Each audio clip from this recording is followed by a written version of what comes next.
Hello everyone, and welcome back to Toro Models. Today I want to show you a new kit which I picked up recently. Many of you who watch these videos probably are aware that I build a lot of 1/24 scale cars because I like doing the engine detail. What I don't do, I don't put the cars into dioramas, but that's something I wanted to move into this year. So I've been looking around for accessories to help me to do that. Lots of components, for dioramas. Now I was at a toy fair a couple of months ago, and I picked this kit up, which I want to show you today. Very useful if you build modern cars and you're thinking, yeah, I want to put my car into a diorama. How would I do that? What kind of accessories could I kind of use to create that scene? And I just came across this kit. I thought that's a fantastic kit for me because I build a lot of modern cars, so it lends itself beautifully to dioramas. So I'll tilt the camera to my bench and we'll have a look at this new kit, which could be useful if you build I guess modern cars. It's not exclusively for cars. You could obviously use this kit for other applications, but for me it lends itself beautifully for car based dioramas. So let's head over to the bench and we'll have a look at this kit. See you in a minute. Right, so here we are at the bench. So this set of road signs, well actually it's a set of traffic lights, I think based on, I guess it's Japan, as it's a Fujimi kit. I was quite attracted to this. I actually saw this on a someone's stall at a toy fair. Because often you find toy fairs, the guys that bring in a lot of the die-cast stuff also bring in some plastic kits as well. So you often find some very unusual stuff, and I've never seen this guy at all. So let me show you the box because it is quite substantial. Let me just back off a bit and angle it so you can see exactly what it is. As you can see, it's a set of traffic lights, which I was very interested in because, as I said at the introduction, I do a lot of 1/24 scale cars. A lot of them are Toyotas. Oddly enough, and other Japanese brands, but a lot of Toyota. So this guy was very interesting because I wanted to try and put more of them into a setting, particularly urban settings. And I thought this is ideal. What struck me about this was when I picked it up, it was so heavy, and we'll get to why that is in a second when I do the unboxing. So, but that's the actual front itself. Let me show you the edge. It gives you some more detail on what you can actually achieve with this guy, and on the end as well. Yeah, and you get a colour scheme. Just angle that out the light, and you get a colour scheme here for accuracy. So let's get this guy out of his box. We'll do is put that there. I'll use my block to keep it from falling over. Now let me get all of the stuff out of this box because there is, as you can see, there is quite a lot to actually unpack with this guy. You would have thought for what looks like a set of fairly straightforward traffic lights is actually quite a complex kit when you unpack all the parts. So let's do that first. Right, so let's leave that pile there for a second. Now the reason it was heavy is they give you these metal weights, yeah. Because I think because if you look at this guy, they're so tall. I mean that's got to be. In fact, let me find a ruler. I was going to say that's about 30 centimeters, but is it? Let me find a ruler. And then let's see what is that. It's not exactly 30 centimeters. What is it? So with all the other stuff on the top of there, it's going to be 27 centimeters high when you finish actually assembling the kit. So that's a substantial height. And I think when you're hanging off these parts, of course, there's a tendency for it to topple over, which I think is why they've given you this pack of weights, which fits in the bottom of where is it? Fits in the bottom of these guys. Yeah, as you can see, it's a substantial kit. Yeah, and you basically put the weights in the bottom here to weight the whole thing. Wouldn't be an issue if you were building a diorama, of course, because you could just fix these to the base, which is probably what I'm going to do.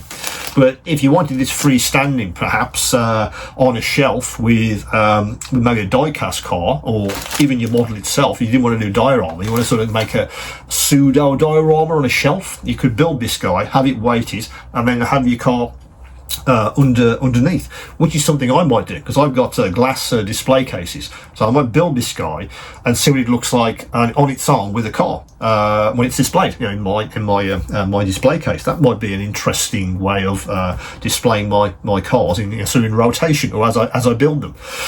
Don't know. I'll have a look. What I'll do is, when I get that far, I'll take some photos and stick them on my sort of Facebook page, so you can see how it could look if you decide to go down this route.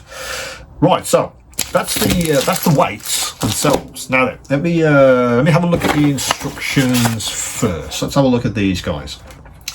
I say, to all intents and purposes, it looks fairly straightforward, and it absolutely is. Let me just show you a little bit of the instructions, just so you can get a feel for the kit itself. You can see very, very straightforward. In fact, if I show you the front, you can kind of see how it actually builds with all of these all this large pile of parts that you get.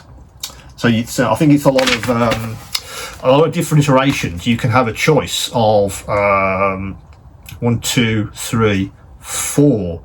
Is it 3 or 4? 3. Yeah, so that's lower and that's higher. So yeah, it's basically both of these iterations, all the same one on the actual model itself. So that'll be interesting when it actually goes together. What these different iterations actually look like.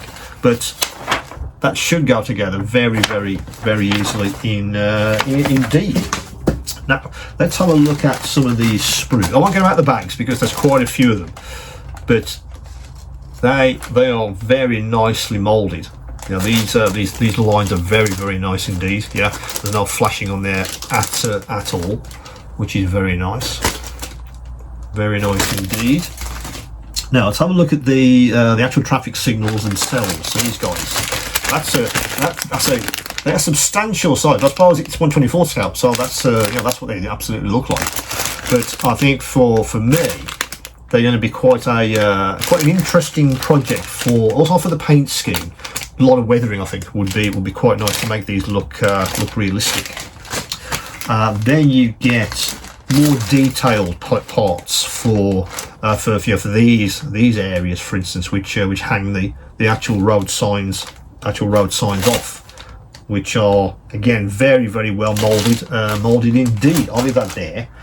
Now also, I was very interested in these parts, the clear parts, how these go together on the fronts for the different lights, because I'm thinking, can I get these lit? Can I put some LEDs in these guys? Could I get some kind of battery or some kind of power into the bottom of this guy, and then run some power up to actually get these lit, which would be very interesting indeed. Because I've seen traffic lights lighting effects. I'm just wondering if the actual system would fit in something like this to give me a lit version of this. That's going to be an interesting project, because as soon as I saw this thing, I thought, I wonder if I can light this. If it's actually possible, either as freestanding, as I said in my display case, if I can get the battery and the power and the control mechanism into the base, or if it does go into a diorama. Of course, that's easy, because then it will be on a base itself, and I can hide all the electronics in the base for the lighting. But that's an interesting project, I think. If you're thinking about, well, what can I do with my 1/24 scale cars to make them look a bit more interesting? Not just on a base or an ordinary base or a standard diorama. What else is there? And so when I came across these, I thought, wow, that could be very, very interesting indeed, particularly for the lighting effects, which would look amazing with these. Now, decal wise, let's have a look at these. Now, these come. Well, I'll say decal. These are actually stickers by the looks of it. Yeah, these are on a backing plate. They're actually stickers.